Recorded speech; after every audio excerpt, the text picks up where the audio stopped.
Hey world, what's up? This is Orlando. This video right here is directed towards Candace Owens, who has recently made a video about the George Floyd situation. It's been a big deal. A lot of people have been sending it, to people in messages and posting it on Facebook on their timelines. And I can't disagree with anybody or say anybody is wrong for, agreeing with her. But what I will say is that I agree with her on many different points in her video. What I will say to Candace Owens and anybody else who listened to her video and didn't fully understand the context of what she was saying, she first said that the black community as a whole, or people in general, but she's mentioning the black community as a whole. But black people are not the only ones protesting and rioting over this situation. But let's get back to the topic. She's saying that the black community as a whole is uplifting and considering George Floyd as a martyr. A martyr is somebody who sacrifices and willingly gives up their life in order to not denounce a certain faith, religion, or belief. And that is not what George Floyd did. George Floyd did not willingly give up his life to that officer. He unwillingly died at the hands of an officer who held his knee on his neck for more than 8 minutes. So no, I personally and a lot of other people that I do know are not considering George Floyd our martyr. He is not our savior. He is not our martyr. He is a man who died at the hands of injustice and police brutality, just like a lot of other black people have been dying at the hands of police brutality and injustice for many, many years. Okay, so second of all, you said that the black community is the only community and the only race that caters to the bottom denominator, which you said specifically that we're the only ones that will uplift and uphold and chant and rave and demand justice for people who are criminals. What do you think people were hollering about when El Chapo was arrested? What was everybody screaming at? Free El Chapo. After this man murdered thousands of people, sold all these kinds of drugs, murdered his own people, hung them from bridges, and did all kinds of murderous things. What were people screaming at? What were people screaming about?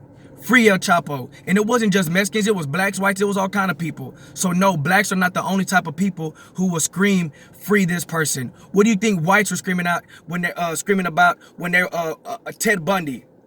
Or any of these other serial killers that walk into schools and they shoot people.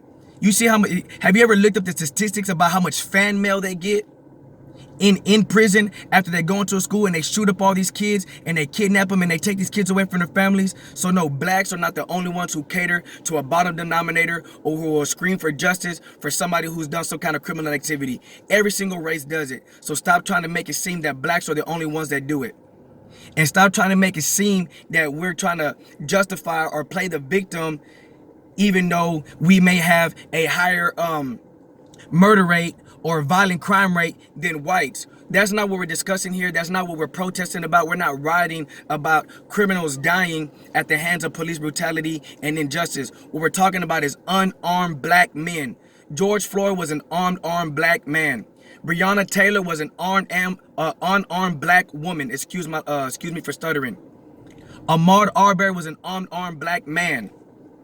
Should I go on? The list continues of all these black people who were unarmed and who died at the hands of police injustice and police brutality. And then what happens with that? What happens that makes more people more frustrated and more aggravated and more angry than anything is that there's no justice being held. I'm not the racist person. I'm not the biased person. If you look at my history, I have friends in all kind of races. Black, white, Mexican, I don't discriminate. But let's say this. How many more white people would die at the hands of police brutality and injustice and actually get justice for it than a black person getting killed at the hands of police brutality and injustice and not get justice for it? They get paid leave, paid administrative leave, they get slapped on the wrist, they get bail, they get bond. So Candace Owens, I think you're highly mistaken in these points that you made. And the fact that you say that all black people are considering this man a martyr, that's not true. What we're mad is that the police brutality and the injustice and the lack of care and concern and empathy by these cops who sat around and watched this man be killed by another officer with his knee on his neck. And not only that, Chauvin, out of 20 years in his cop history, had 19 complaints. How many officers do you know of color can have that many complaints in that many years and still have their job? Or in any field, have 19 complaints in 20 years and still have their job. But this man still had his job after 20 years with 19 complaints and now another death. So Candace Owens, you're highly mistaken in that. You may make a lot of valid points, but you're very highly mistaken in taking the whole black race and putting this in one box and saying that we're considering this man a martyr, because we're not. Specifically out of my mouth, I never said that this man was a saint. I never said that he was my martyr. What I'm mad about is the injustice. And all this is a breaking point. That's all there is. Everybody in life has a breaking point. Even animals. You whoop a dog so long and you abuse his dog for so long, he can try to show you all the love, try to welcome you when you come home, do everything it takes to be your best friend. But when it's all said and done, you continue to abuse his dog and mistreat it, it's going to have a breaking point. It's going to turn on you one day. And that's exactly what's happening with the black community and everybody else who's protesting with the black community right now. Everybody has reached a breaking point. They're tired of injustice and they're tired of this brutality. And it doesn't only happen to the black race. It happens to the Mexican race as well and other people as well. But right now we're talking about the black race, so let's stick with the black race.